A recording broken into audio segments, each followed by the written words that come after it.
पूजनीय संत समाज, प्रिय सज्जनों तथा देवियों, कबीर साहब के उपदेश जग जाहिर है। बच्चों की पढ़ाई में जो आता है साधारण रूप से, उसमें भी कई बातें आ जाती हैं। गंभीर बातें तो उसमें नहीं आती हैं, लेकिन सामान्य बातें उसमें भी सूत्र रूप में थोड़ी थोड़ी आ जाती हैं और उनकी वाणी पूरे भारत में पढ़ाई जाती है। इसलिए उनके उपदेशों की भनक किसी के कान में न पड़ी हो ऐसा नहीं है, लेकिन कबीर का सम्यक उपदेश उनका बीजक पढ़ करके जाना जा सकता है। उनका मुख्य ग्रंथ बीजक है, साखी ग्रंथ है जो 3500 साखियां जिसमें है, जिसमें मैंने 1100 साखियां लेकर के कबीर अमृतवाणी के नाम से टीका करके छापी थी और आज तक उसके तो बहुत संस्करण निकल गए। शायद 1 दर्जन तक होगा, 1 दर्जन संस्करण निकल गए। और बीजक के अलावा जो पद हैं, कबीर भजनावली नाम से यहां से प्रकाशित है। 501 भजनों का कहत कबीर, उसमें थोड़े मोड़े बीजक के पद हैं और सब बीजक के बाहर के पद हैं। कबीर की वाणी बहुत मानी जाती है और सब में मिलावट है, इसलिए उसको बीजक के आधार पर छांट करके मैंने कहत कबीर और कबीर अमृतवाणी, ये 2 का अनुवाद करके टीका करके और प्रकाशित किया है। मुख्य ग्रंथ बीजक है। अगर कबीर साहब के विचारों के सम्यक स्वरूप को समझने का शौक है तो आपको बीजक पढ़ना चाहिए, जो 2 खंडों में व्याख्या के रूप में यहां उपलब्ध है। उसी आधार पर मैं कुछ बातें आप लोगों के सामने पेश करूंगा। हम लोग आदमी हैं, मनुष्य हैं, तो पहला कर्तव्य है कि आदमी को आदमी की निगाह से देखा जाए। सबको ये शौक है कि हम हीन न माने जाएं। कोई हीन अपने को पसंद नहीं करता। कबीर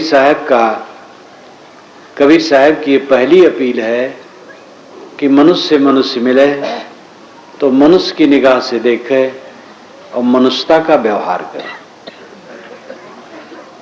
अतिथि सत्कार में जहां बात आती है धर्मशास्त्रों में, आजकल पारक प्रकाश में वेद के संदर्भ छपते हैं।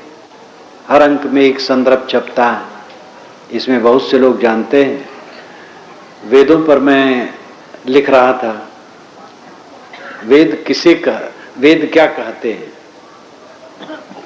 वेद क्या कहते हैं, वेद में विषय क्या है, इस पर 122 संदर्भ लिखा हो। ग्रंथ पूरा हो गया है, छपने पर एक कबीर दर्शन जैसा होगा। उसके एक एक संदर्भ पारक में छपते हैं। अक्टूबर अंक में आतिथ्य छपा है, तो वेद में ही काफी बढ़िया है। लेकिन उसकी प्रस्तावना में मैंने दिया है अतिथि किसे कहते हैं और अतिथि के लिए क्या भावना होनी चाहिए। तो धर्मशास्त्रों में लिखा है, दरवाजे पर जो आए उससे न पूछे तुम किस जात के हो, तुम्हारा गोत्र क्या है, तुम्हारी शिक्षा कितनी है, ये सब न पूछे और उसका आदर करे। ये धर्मशास्त्र भी कहते हैं। मानवता क्या है? जो हम दूसरे से अपने लिए चाहते हैं वह दूसरे के लिए करें। मानवता बुनियाद है, धर्म की बुनियाद है, अध्यात्म की बुनियाद है। मानवता ही हमारे जीवन में न रहे तब धर्म कर्म क्या है? मानवता है कि मानव को हीन न समझा जाए, और मानव को हीन समझा गया है पूरी दुनिया में। गोरे लोग काले लोगों को अपने मोहल्ले में घुसने नहीं देते थे। आज भी दुनिया में कहीं कहीं ऐसा है। अहंकार राजा हर जगह है। बहुत बचपन की बात है, एक मुसलमान के मुख से सुना एक दूसरे मुसलमान के लिए, वो तुर्क है ना। तो मुझे आश्चर्य हुआ कि भाई उसे तुर्क ये क्यों कहता है। वो कहे तुर्क है ना। तो जिस खानदान के होंगे, शेख हो, सैयद हो, कुछ हो, दूसरे को नीच समझते होंगे। ये रोग हर जगह है। हिंदुओं में ये रोग ज्यादा पनपा और इस रोग के पनपे लंबा समय बीत गया। भारतवर्ष का अथवा पूरे संसार का प्राचीनतम ग्रंथ ऋग्वेद है। ऋग्वेद में ऐसी बात नहीं। वैदिक ऋषि स्वाभिमानी तो हैं, लेकिन जाति मान करके छूत छूत होती है, कोई छोटा होता है, ऐसी चर्चा नहीं। वर्ण व्यवस्था होने के बाद धीरे धीरे जकड़ता गया। वर्ण व्यवस्था के 3 संस्करण हुए हैं। पहला संस्करण है काम का बंटवारा, दूसरा संस्करण है योग्यता के अनुसार वर्ण व्यवस्था का स्वरूप ढालना, तीसरा संस्करण है जन्म के अनुसार मान लेना। पहला संस्करण है कि काम का बंटवारा कर लिया जाए। छोटा परिवार था उनका, तो विद्या शिक्षा इत्यादि में जो लगे उनको ब्राह्मण कहा गया। शासन व्यवस्था देखे उनको राजन्य कहा गया। व्यापार की उनको वैश्य कहा गया। पंचजन वेदों में बारंबार आता है। पंच दोनों प्रयोग है। 5 जन कौन है, कहीं भी उसकी व्याख्या नहीं है। सभी वेदों में कहीं भी व्याख्या नहीं, क्योंकि उनको सरल लगता था कि 5 जन जो हम कह रहे हैं तो बिल्कुल सरल है। इसलिए चारों वेदों में एक जगह मैंने नहीं देखा कि पंचजन की व्याख्या लिखी हो, विवरण दिया हो उन्होंने। पंचजन बारंबार कहा। 5 जन हवन करते हैं, 5 जन एक साथ रहते हैं। अनेक अनेक प्रकार से अपना अपना भाष्य लोग किए हैं, लेकिन जो अधिक उज्ज्वल है, साणाचार्य ने भी जिसको स्वीकारा है, वह है ज्ञानी, शासक, व्यवसायी, शिल्पी और श्रमिक। ज्ञानी जो ज्ञान का काम करें, शिक्षा दें, आध्यात्मिक ज्ञान तपस्या में लगे रहें, दूसरों को उपदेश दें, ज्ञानी। और शासक जो शासन करें, और व्यवसायी जो व्यापार करें, और शिल्पी, कारीगर और श्रमिक मजदूर दल।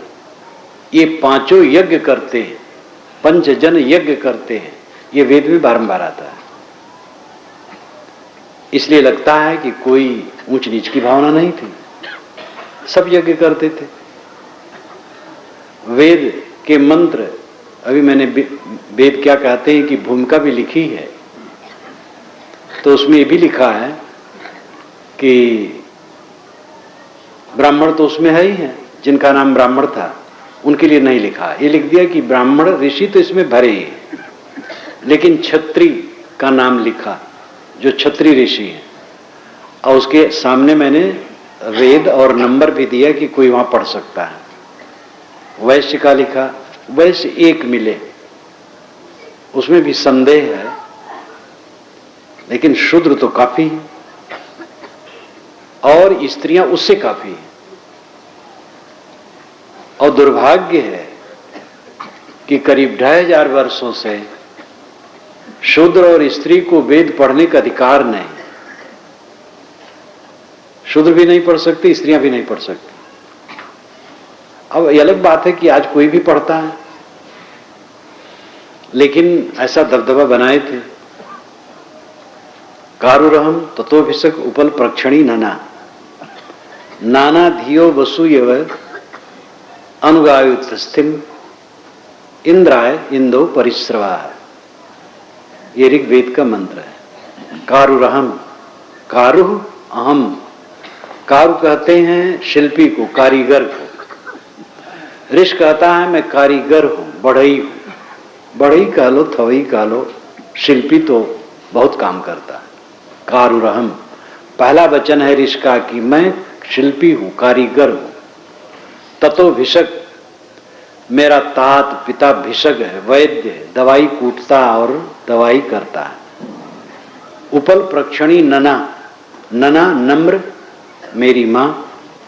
उपल प्रक्षणी साणाचार्य ने भाष्य करते हुए लिखा है, निरुक्तकार ने भी इसको माना है कि माताएं बच्चों को दूध पिलाती है तो झुक जाती है, इसलिए वो नम्र है।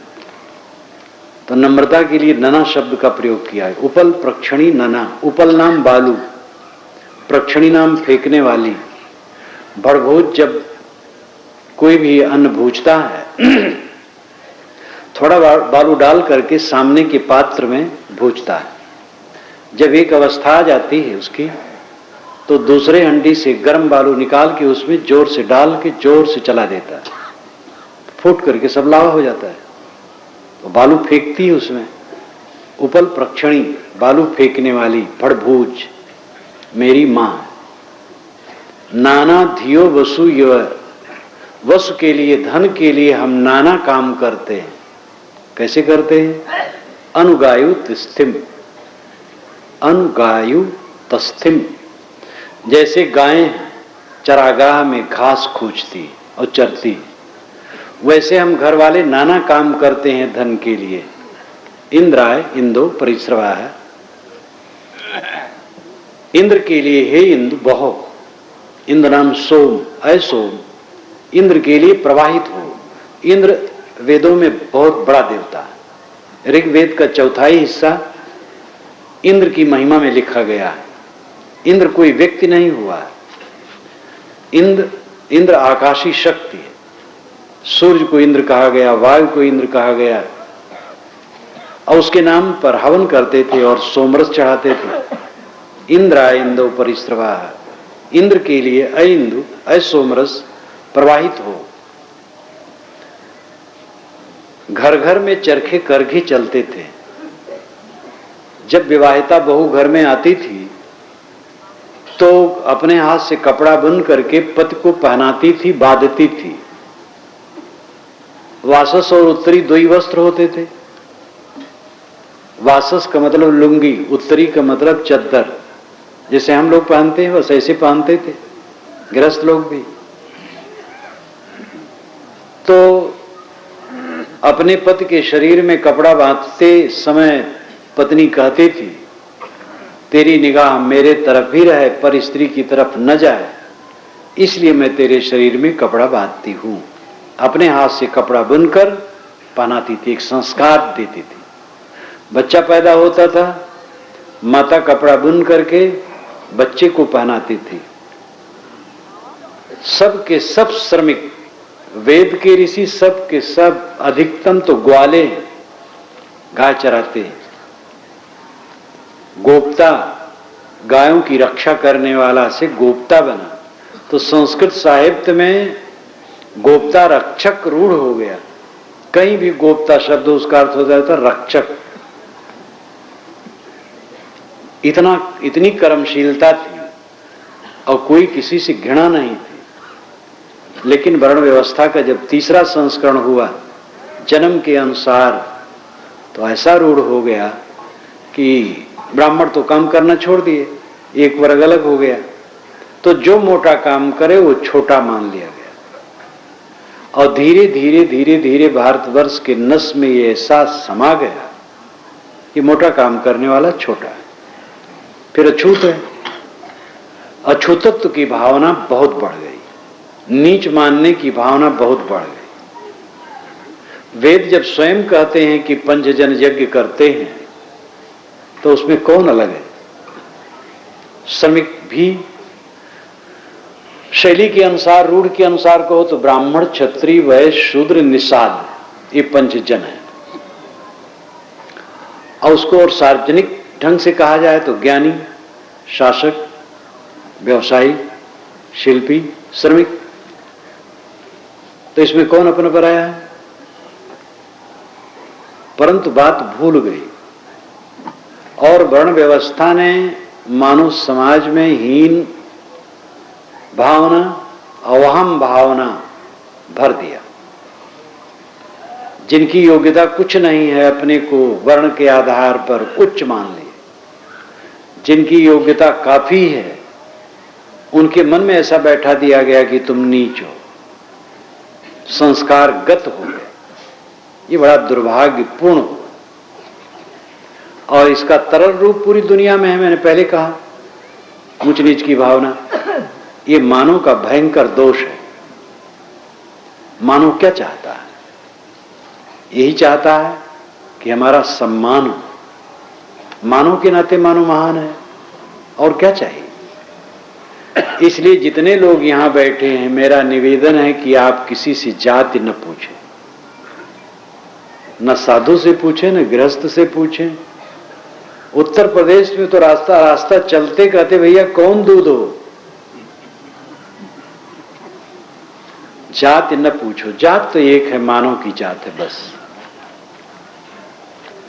और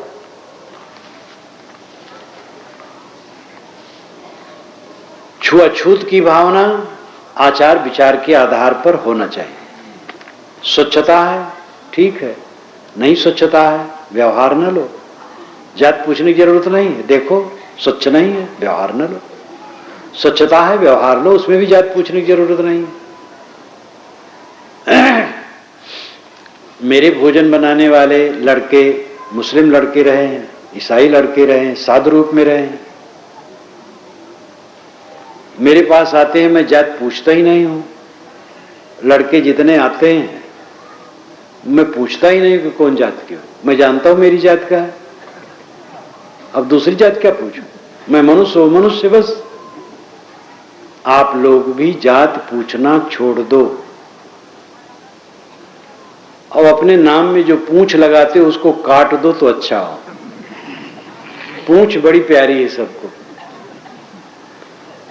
नाम काफी है, पूंछ को काटो। पूंछ अहंकार बढ़ाती और हीनत्व की भावना बढ़ाती।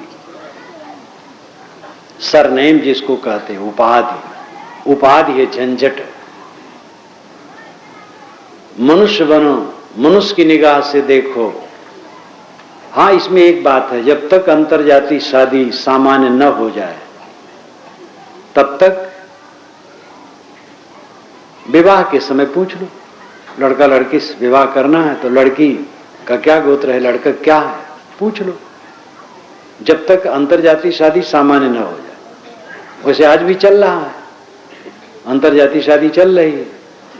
अंतरजातीय शादी होनी चाहिए कि नहीं, ये मेरा कोई पक्ष नहीं। इतना ही कहना है कि अगर आप अंतरजातीय शादी पसंद नहीं करते हैं तो पूछ ले विवाह के समय बस, और बाकी समय न पूछे किसी से।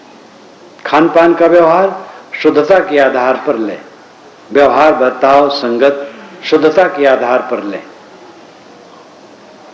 अगर ये एक बात मान लिया जाए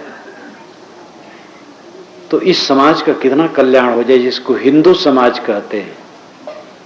और फिर मुस्लिम समाज, ईसाई समाज, सब समाज में रोग है अपने ढंग का, सबका हित होगा, मानो मानो बने। मेरे यहां तो मुसलमान भी नहीं पूछा जाता, पूछे नहीं जाता है कौन है, जो हो मनुष्य बस, सब भाई हैं, इसमें दूसरा कौन है।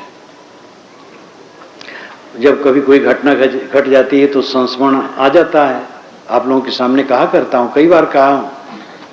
एक बार कुआं के पास में मैं नहा रहा था तो एक लड़का पानी भरने आया, युवक। तो एक सज्जन खड़े थे, कहे रुको रुको रुको। मैंने कहा क्यों इसको रोक रहे हो? कहे साहब ये हरिजन है। तो मैंने कहा तो मेरा भाई, मैं भी हरिजन हूं भैया, भरो। हरिजन दुर्जन दो होते, आप क्या बनना चाहेंगे, हरिजन की दुर्जन?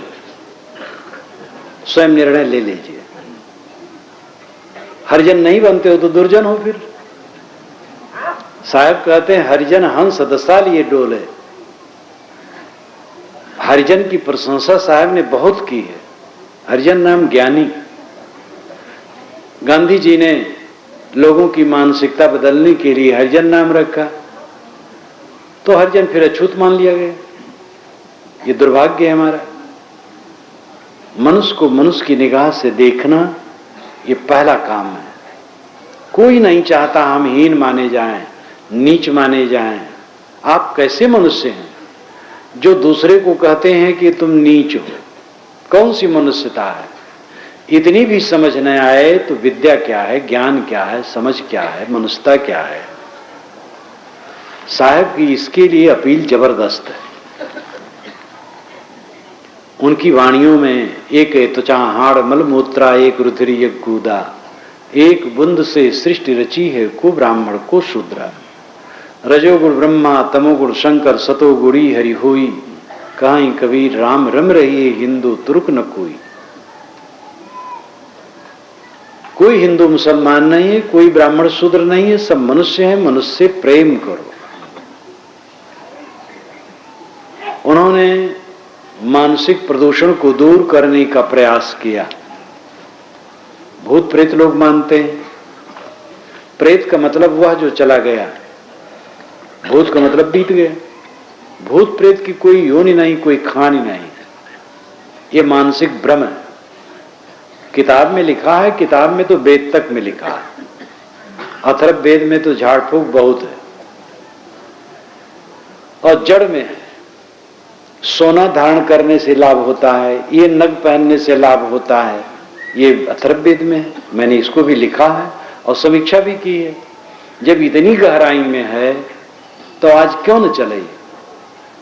सोना धारण करने से कोई लाभ नहीं होगा और नग धारण करने से कोई लाभ नहीं होगा। अच्छे आचरण से रहो, आत्मविश्वास से रहो। सोना और नग आपका उद्धार करने वाले नहीं। अंधविश्वास पूरा काल से।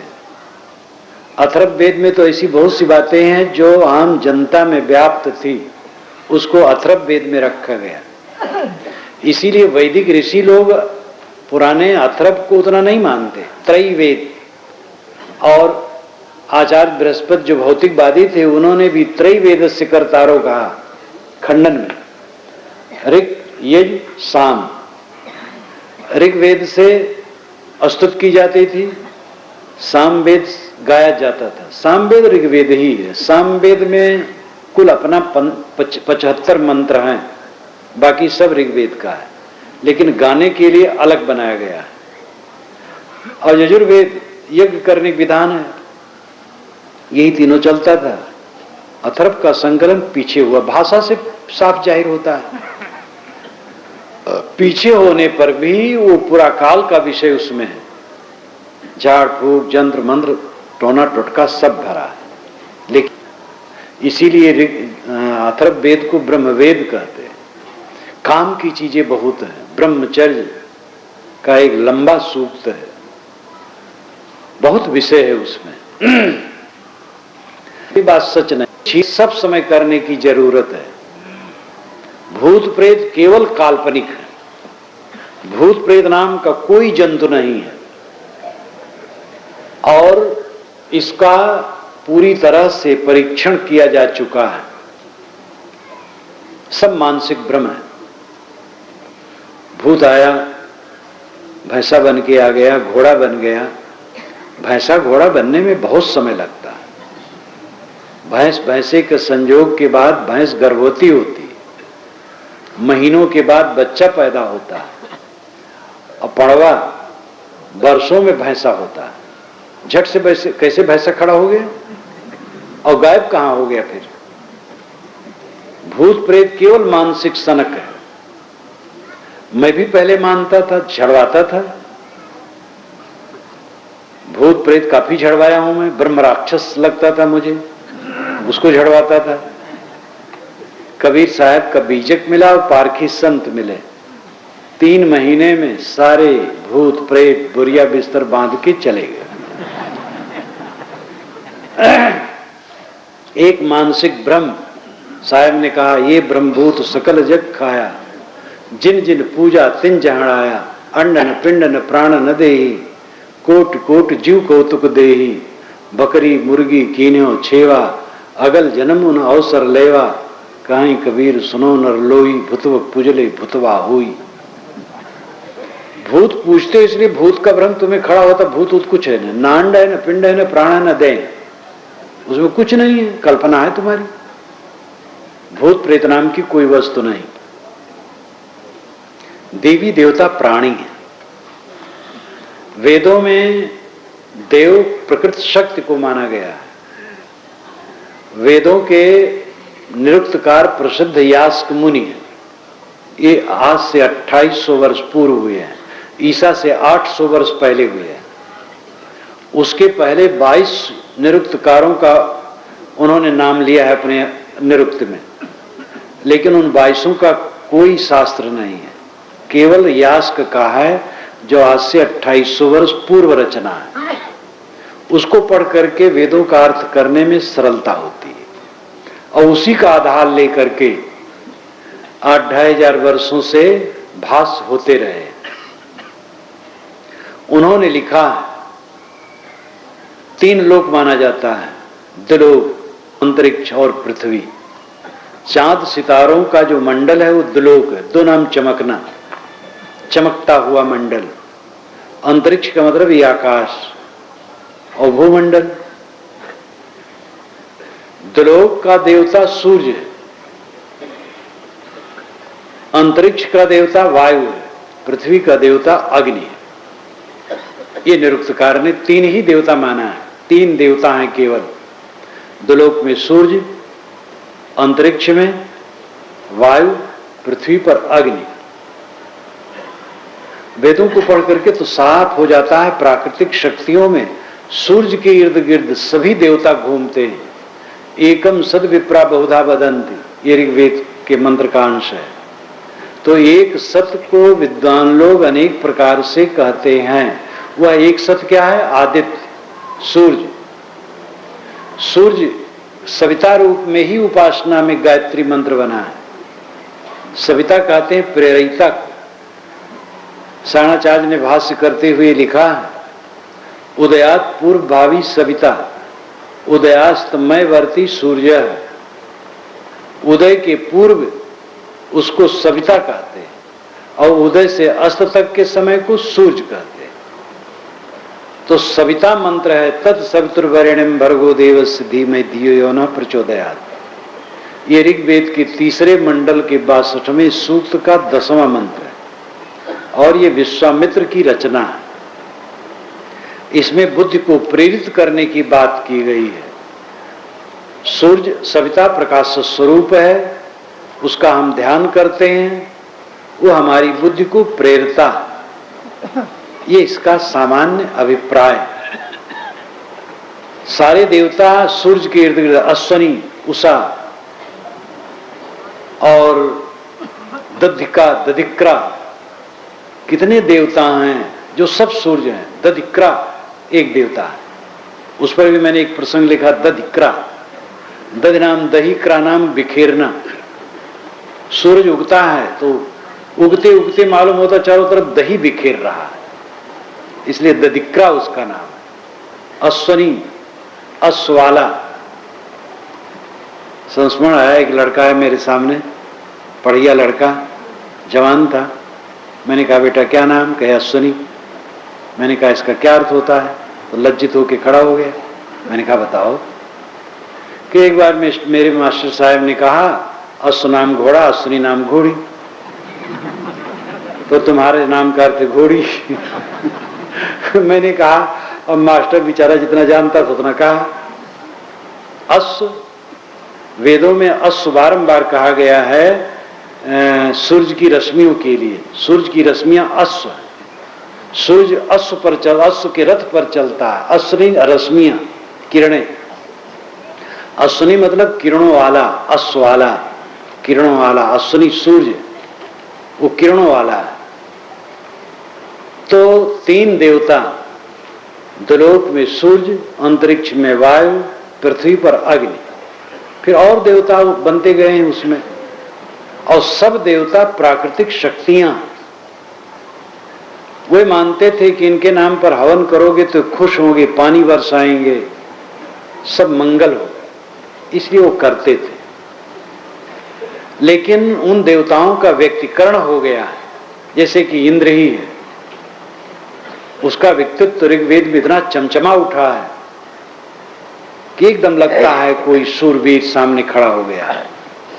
कभी हृदय भावुक होता है और वो प्राकृतिक वस्तुओं का भी व्यक्तिकरण करता है, व्यक्ति बना देता है। मेघदूत में कालिदास ने बादलों को कैसा चित्रित किया। यूरोप के विद्वान कविता में प्राकृतिक शक्तियों से बात करते हैं, तो प्राकृतिक शक्तियों का व्यक्तिकरण हो गया है, व्यक्ति के रूप में उसमें चित्रित हो गया है। इसलिए पीछे देवी देवताओं का प्रवाह भारतवर्ष में बहुत चला, आज भी है। पर्वत पर्वत मैयत बसरवा है और जगह जगह है। मैं तो भ्रमण में रहता हूं और गांव में प्रायः जब किसी के घर में भोजन करके निकलता हूं कुल्ला करने के लिए बाहर, और कहीं पत्थर रखा है, कहीं ऊंची सी जगह है, तो मैं पूछ लेता भाई कोई देवता तो नहीं है, अपमान न हो, दूर कुल्ला करो। तो देवता यहां बहुत बढ़ गए। देवता जो दे, देवता जो चमके, नृत्यकार यास ने ही अर्थ किया है। जो दे, जो चमके, वो देवता। प्राकृतिक शक्तियां हमें देती, वे चमकती, इसलिए वो देवता। उनका सही उपयोग करने की जरूरत है।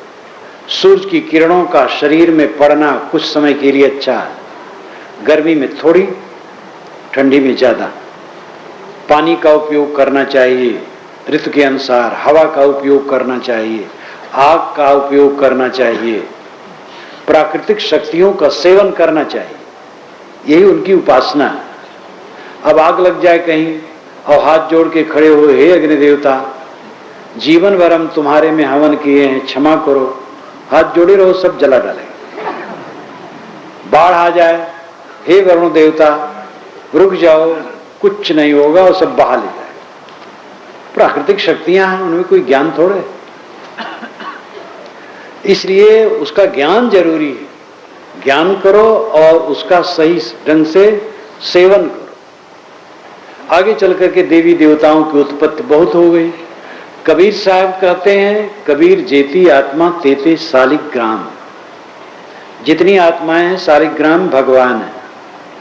वे देवी देवता प्राणियों को मानते हैं और यही वास्तविकता है। विवेक ज्ञान बढ़ते बढ़ते, जैसे कि ब्रह्म, ब्रह्म का अर्थ है अग्नि, ब्रह्म का अर्थ है वेद के मंत्र।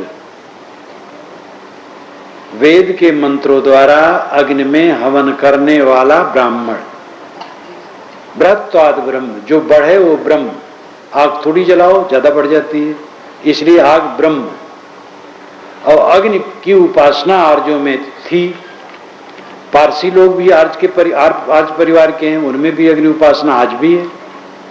इसलिए ऋग्वेद सबसे पहला वेद और उसका पहला मंत्र अग्नि मेले पुरोहितम यज्ञ से देव ऋतजम होतारम रत्न दहात्मम, ये भी गायत्री मंत्र है। अग्नि ईले पुरोहितम, अग्नि शब्द पहले है।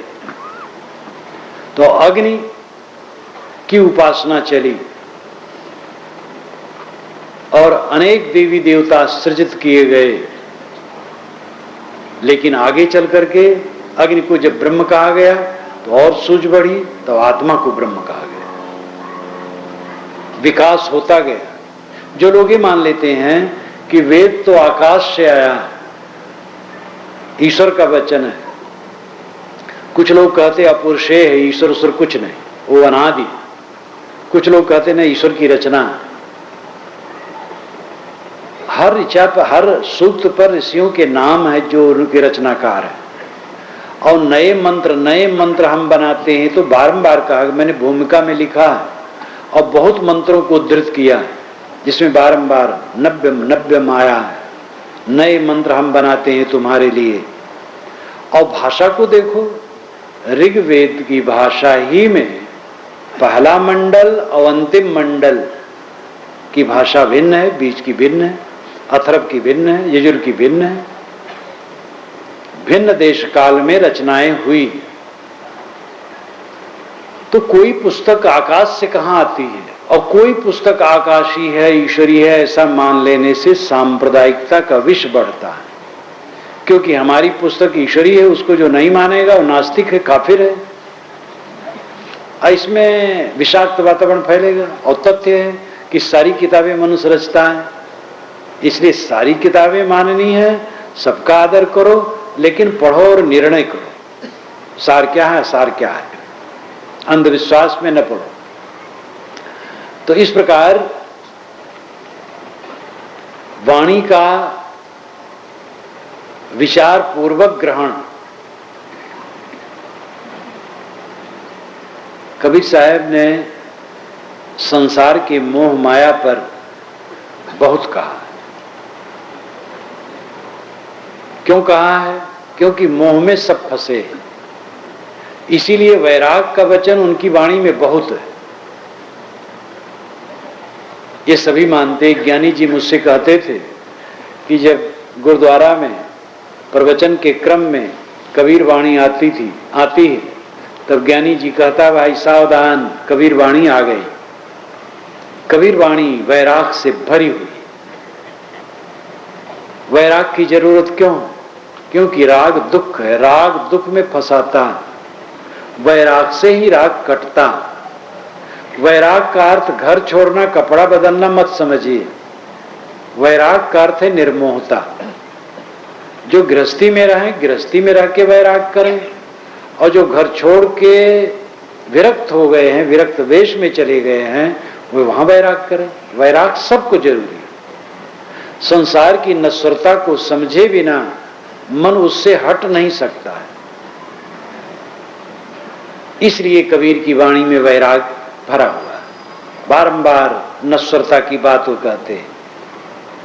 माली यावत दे की कलियां करी पुकार, फूली फूली चुन गई काल हमारी बार।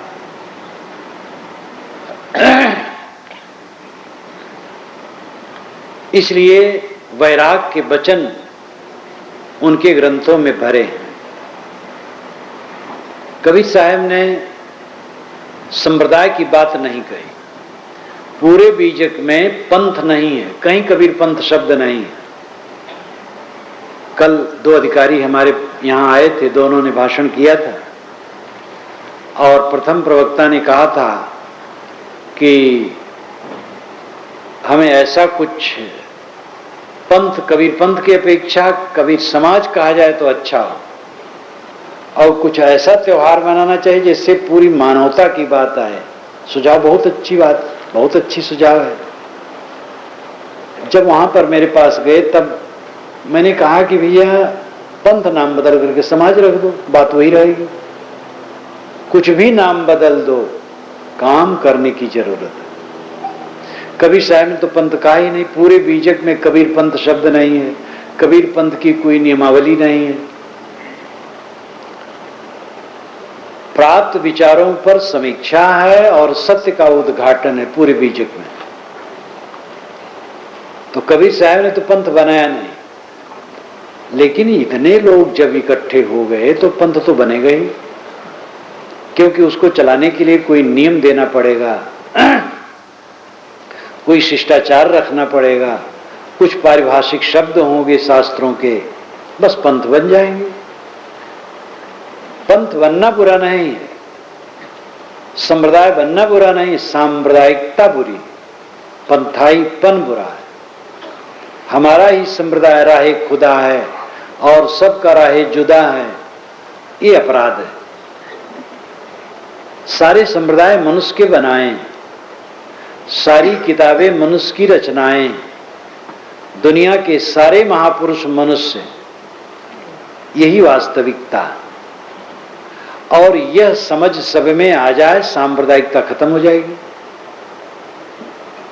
अगर दैवीकरण रहेगा ग्रंथों पर, महापुरुषों पर और परंपरा पर, तो सांप्रदायिकता बढ़ेगी। हमारी किताब ईश्वरी है, हमारा मजहब ईश्वरी है, हमारा महापुरुष ईश्वर का अवतार या भेजा हुआ, यह भावना जब आएगी तो सांप्रदायिकता बढ़ेगी। क्योंकि दूसरे का अनिश्वरी हो, राह खुदा नहीं हो, जुदा है, नरकपंथी, तो ये विकार बढ़ेगा। और आपको मैं याद दिलाऊं कि भारतवर्ष का जो प्राचीनतम अध्यात्म शास्त्र उपनिषद है, उसमें सांप्रदायिकता नहीं, ईश्वर वचन है, इसको मानोगे तो स्वर्ग जाओगे, नहीं तो नरक जाओगे, कहीं नहीं लिखा है। और कोई अवतार पैगंबर की बात उपनिषदों में नहीं, कोई देवता की बात नहीं, ज्ञान की बात, आत्मज्ञान की बात, सदाचार की बात। कल मैंने कहा था कि कबीर उपनिषद ही कह रहे हैं, कबीर की अपनी उपनिषद है। उपनिषद तो अंतरात्मा से निकलती, जो अंतरात्मा को साध लिया। अभी चंदूलाल ने गाया था, मेरा तेरा मनुआ कैसे एक हुई रे, तू कहता कागज की लेखी, मैं कहता आखिन की देखी। इतना वचन ही तीर के समान है। परंपरावादी किताब की बात पेश करता है, कबीर साहब कहता मैं आंख देख की बात करता, अनुभव की बात करता। अनुभव क्या बताता है? अनुभव ये बताता है कि सारी किताबें मनुष्य की रचना है, सारे महापुरुष केवल मनुष्य और सारे संप्रदाय मनुष्यों के चलाए, तो उसमें एक केवल सत्य का ठेकेदार कैसे होगा? जो जिस संप्रदाय में है उसका आचरण करें और अपना चित्त निष्पक्ष रख करके सत्य का मोती कहीं से भी प्राप्त करने की चेष्टा करें। सत्य का मोती उनका अपना आत्मा ही है, समझना चाहिए, बाहर से कहीं कुछ प्राप्त होता नहीं। निष्पक्ष होकर के कहीं कबीर भटकत फिरे पकड़ शब्द की छाएं। लोग शब्दों की छाया पकड़ करके भटकते हैं, लिखा है लिखा है लिखा है। शब्दों की छाया पकड़ करके न भटको, विचारवान बनो। तो कबीर साहब ने संप्रदायवाद का खंडन किया, जैसे जातवाद का खंडन किया वैसे संप्रदायवाद का खंडन किया। जैसे अमुक वर्ग जन्म से बड़ा है ये कहना गलत, वैसे अमुक संप्रदाय वाला बड़ा है ये भी कहना गलत। और भी एक निवेदन कर दूं, प्राय लोगों में आदत होती है, अरे उस जाति का है, ये जाति वाले सब ऐसे होते हैं। जाति वर्ण को लेकर के निंदा, देश को, क्षेत्र को, प्रदेश को लेकर के निंदा, ये बहुत गलत है। अमुक प्रदेश वाले हैं, ये सब ऐसे ही है। कौन सा प्रदेश दूध का धोया है? एक प्रदेश में मैं था तो अपने प्रदेश की बहुत बड़ाई करने लगे। तो मैंने कहा ये बतलाओ यहाँ के जेल खानों में जो आदमी भरे हैं वो किस प्रदेश के हैं? तो लजा गए। और वहां के प्रदेश के जेल खाने में भी मैं भाषण करने गया हूं, खूब खचाखच भरे थे। कहां बुरे लोग नहीं हैं और अच्छे लोग कहां नहीं हैं। इसलिए प्रदेश को लेकर के कभी किसी को कटु न कहो, ये प्रदेश वाले हैं। सभी प्रदेश में अच्छे बुरे होते हैं, सभी वर्णों में अच्छे बुरे होते हैं, सभी जात वर्ण जो माना गया है, वैसे जात मनुष्य की एक है। लेकिन मान लीजिए जैसे कुर्मी है, मुराव है, बावन है, तेली है, धोबी है, माने हैं, तो उसमें भी सभी ब्राह्मण न तो अच्छे हैं न सब बुरे हैं, न सभी कुर्मी अच्छे बुरे हैं, न सभी मुसलमान अच्छे बुरे हैं, सब में अच्छे बुरे होते हैं। ऐसे संप्रदायों में है। शिक्षा तो अच्छी हर जगह है, लेकिन आदमी तो आदमी है, सभी तो ऐसे नहीं हो जाते हैं। इसलिए वर्ग, वर्ण, जाति, संप्रदाय, देश, गांव, क्षेत्र लेकर के हीन कहना, उच्च कहना, ये समझदारी नहीं। अब आदमी इतना भावुक होता है कि तुरंत तो कहने लग जाता है अमुक, अरे ये तो इस प्रदेश वाले हैं। तुम अपने प्रदेश का सर्वेक्षण कर लो, पहले अपने घर का कर लो, अपने पड़ोसियों कर लो।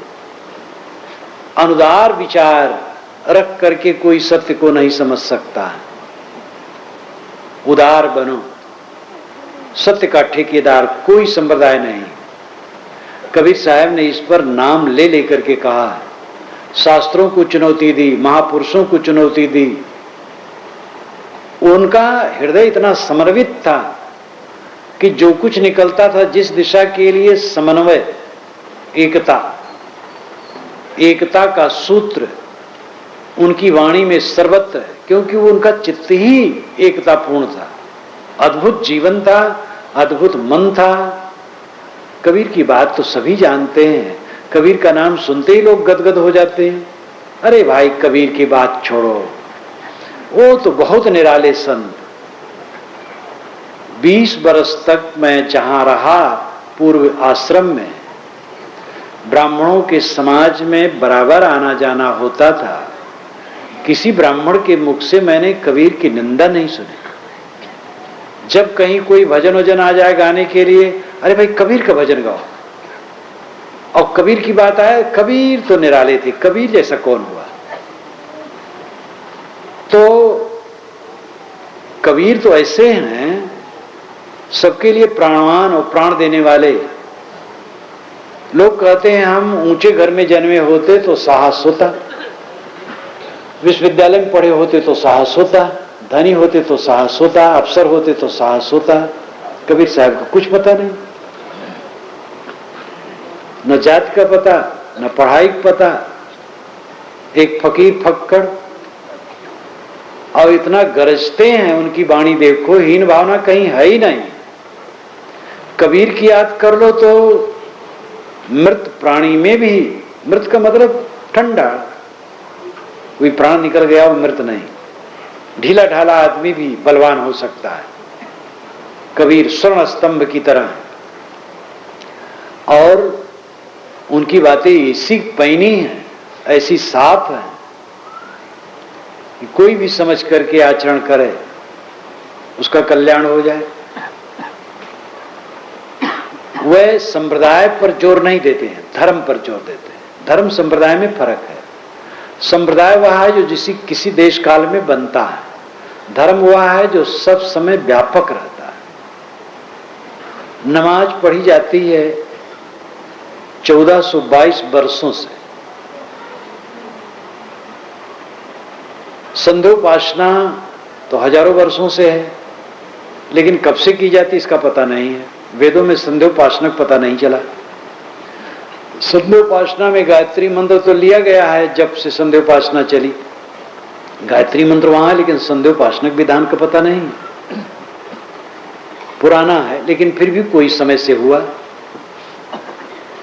कोई पूजा पद्धति, कोई सिस्टम, रीति नीति किसी देश काल में पैदा होती है, लेकिन शील, करुणा, क्षमा, दया ये किसी देश काल में नहीं पैदा होते। ये सब समय, आप चंद्रलोक में चले जाएं, मानो वहां मनुष्य हो, या किसी लोक में, वहां तो मनुष्य नहीं है, किसी लोक में चले जाएं वहां मनुष्य हो और सुसंस्कारित हो, उनमें भी धर्म होगा। लेकिन इस धरती तल का कोई विधान वहां नहीं होगा। न कुरान पाठ होगा, न वेद पाठ होगा, न गीता पाठ होगा, न बीजक पाठ होगा, न बाइबल पाठ होगा, न राम न रहीम, कुछ नहीं, अपने ढंग का कुछ होगा। लेकिन शील का बर्ताव होगा अगर उनमें संस्कार है तो। इसलिए संप्रदाय की बातें जो होती हैं वो देश काल में बनती, धर्म की बात देश काल में नहीं बनती। सदा धर्म जाके हृदय अवसई राम कसौटी कसते रही। सदैव धर्म जिसके हृदय में बसता है वो राम कसौटी से अपने को कसता रहता है। राम कसौटी है अंतरात्मा की कसौटी। धर्म है गणित, ज्यादा खाओगे पेट खराब होगा, संतुलित खाओगे सुखी रहोगे, बहुत कम खाओगे दुर्बल हो जाओगे, कट कहोगे मन मैला होगा, मीठे वचन कहोगे मन शीतल रहेगा, ठगोगे पीड़ित होगे, ईमानदारी बर्ताव करोगे प्रसन्न रहोगे। ये गणित है। इंद्रियों को लंपट करोगे बिलबिलाओगे, आज और आगे और इंद्रियों पर संयम रखोगे सुखी रहोगे, मन चंचल रखोगे हल्के रहोगे। हल्कापन जाहिर हो जाएगा। मन गंभीर रखोगे, रानी गंभीर रहेगी। दूसरे से मीठा वचन कहोगे, वो भी मीठा वचन कहेगा। कट कहोगे, कट कहेगा। धर्म गणित है। असली धर्म यही है, शील, क्षमा, दया, करुणा, प्रेम। मजहब की बातें धर्म के रक्षक। नमाज धर्म का रक्षक है। नमाज पढ़ने वाले नमाज पढ़े, कुछ सात्विक भावना आएगी। पूजा करने वाले पूजा करें, प्रार्थना करने वाले प्रार्थना करें। जो जैसा मानता हो कुछ करे, कुछ सात्विक भावना आएगी। लेकिन दुख नहीं दूर होगा। दुख दूर होगा जब विवेक ज्ञान उदय होगा। मन शायर मनसा लहर, बूढ़े बहुत अचेत, काहीं कबीर ते बाँचिए जाके हृदय विवेक। मन समुद्र है, इच्छाएं तरंगे, और इसमें सब डूब रहे हैं। जिसके हृदय में विवेक होगा वो इससे बचेगा।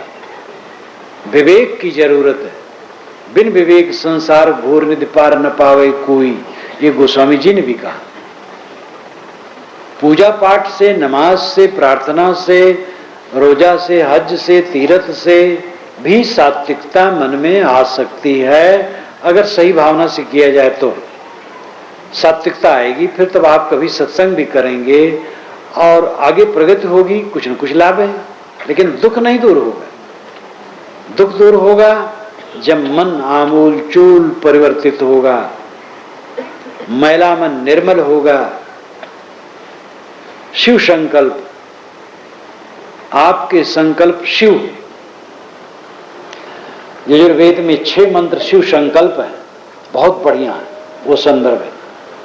हमारा मन शिव संकल्प वाला, अच्छा संकल्प करे। कबीर साहब ने कहा, ई मन चंचल, ई मन चोर, ई मन शुद्ध ठगहार, मन मन करते सुर नर मुनि जाने, मन के लक्ष्य द्वार। ये चोर है, ये मन चंचल, ये मन चोर, चंचल है, चोर है, शुद्ध भी है, ठगहार भी। मन मन करते सब भटक जाते हैं। जो मन को संभाले वो धन्य। तेज घोड़ा, बैठना उस पर और उसको सिखाना नहीं। ऐसे बिना सिखाए घोड़े पर बैठना, हाथ पैर तोड़ेगा आपका गिरा करके। लेकिन उसको सिखा लिए और मच गया, फिर तो चलो मंजिल पहुंचो। ये मन तीव्र घोड़ा, इस पर सब सवार है। और इसका प्रशिक्षण करने वाले कितने लोग हैं? तंबाकू मुख में भर लिए, पान दबा लिए, एक बोतल भी चढ़ा लिए, सिगरेट भी फूंक लिए, न मालूम कितना दुर्व्यसन करते जाते और खराब करते जाते हैं अपने को। मन को जहां माजना चाहिए वहां मन को और खुराफाती बनाते हैं। मन अपने बस में हो जाए, दुनिया बस में है। क्योंकि दुनिया को बस में करने की फिर चेष्टे खत्म हो जाएगी। दुनिया कोई बस में कर ही नहीं सकता है। राजे महाराजे बेचारे नहीं कर पाएंगे। अपना मन ठीक कर ले, सब बस में है। मन ठीक कर लेने पर इच्छा ही संयत हो जाती है, संतुलित हो जाती है, खुराफाती मन में नहीं रह जाती है। परेशानी क्या है?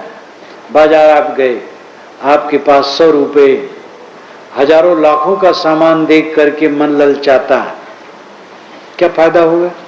अंत में 100 के अंदर ही सौदा करके आना पड़ेगा।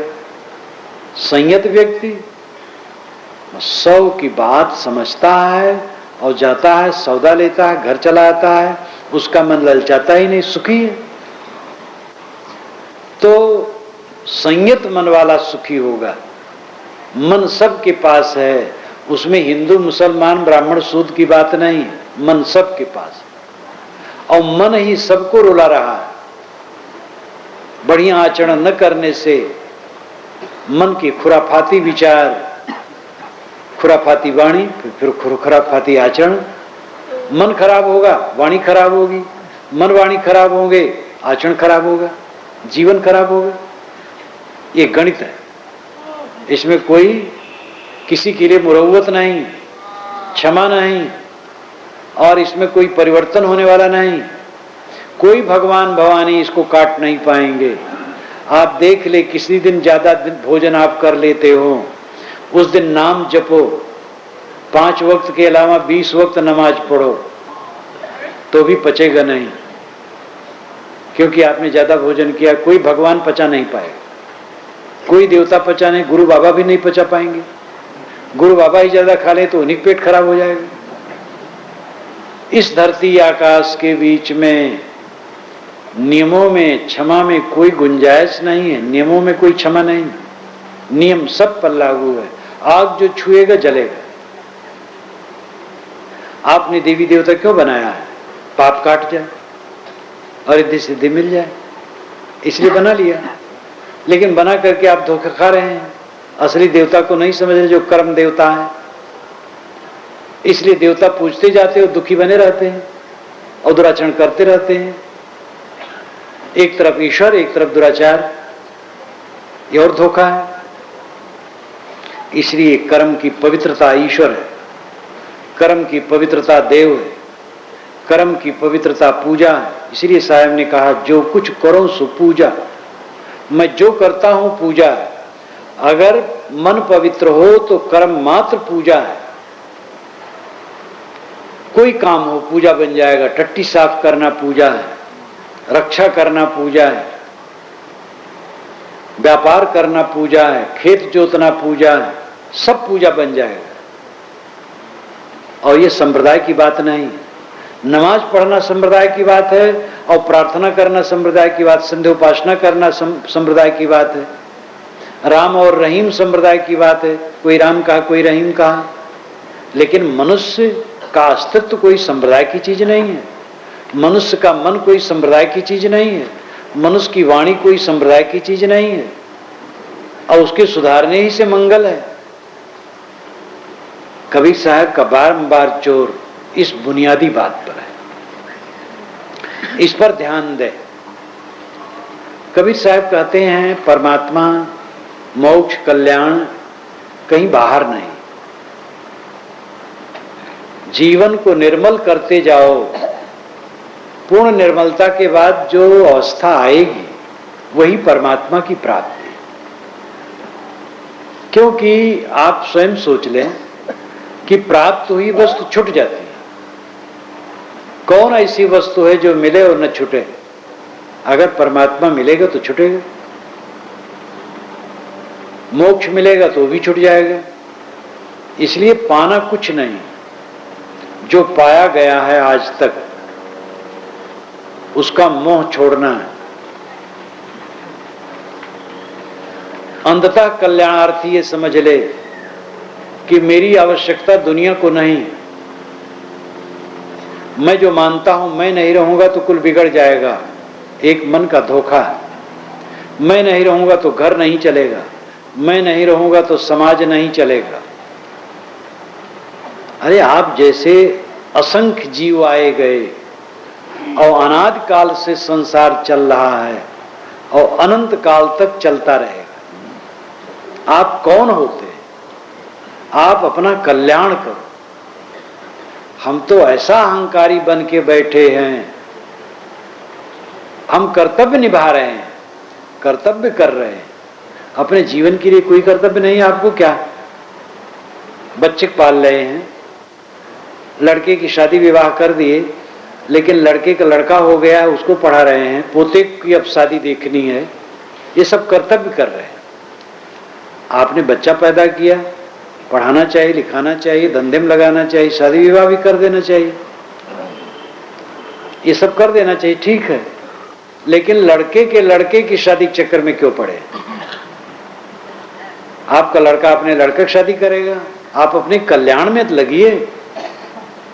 लेकिन ये बूढ़े लोग तृष्णा और मोह में खूब जबरदस्त पड़ जाते हैं। अधिकतम बूढ़े तृष्णा और मोह उनको बहुत सताते हैं।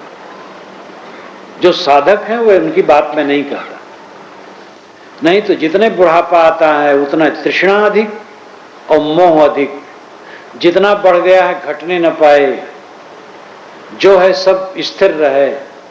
संसार ही स्थिर नहीं है तो आपके लिए प्रकृति का अलग विधान हो जाएगा। शाम को श्री राम के लिए राजगद्दी बताई गई और सुबह 14 वर्ष का कठोर वनवासी जीवन बताया गया। इतना घोर परिवर्तन वन में उनकी पत्नी एक जबरदस्त व्यक्ति द्वारा हारी गई, घोर युद्ध हुआ। जब अपने गांव घर आए, अयोध्या वासियों ने ताना मारा, उन्होंने सीता को निकाल दिया धोखा देकर। नहीं कहा कि तुम्हें निकाल रहा हूं। लक्ष्मण से कहा जाओ गंगा पार कर देना, तब कह देना अपवाद के डर से राम ने निकाल दिया। कह दो ऋषियों के आश्रम में घुमाने ले जा रहे हैं। कितना हृदय द्रावक है। हमें ऐसे लोग मिलते हैं, कहते महाराज मैं बहुत दुखी हूं। मैंने कहा क्यों दुखी हो? कुछ दुखी नहीं, तुम भ्रम में पड़े हो। नहीं साहब जरा सुन लीजिए, मेरे समान दुनिया में कोई दुखी नहीं। एक सज्जन ने कहा तो मैंने कहा आपकी पत्नी खो गई है? कहने कोई तो नहीं है। तो हम कहे तो राम से दुखी आप नहीं, अपने घर से निकाल दिए गए? कहे नहीं महाराज घर में हूं। हम कहे राम तो निकाल दिए गए थे। तो हंसने लगे, वातावरण उनका बदल गया।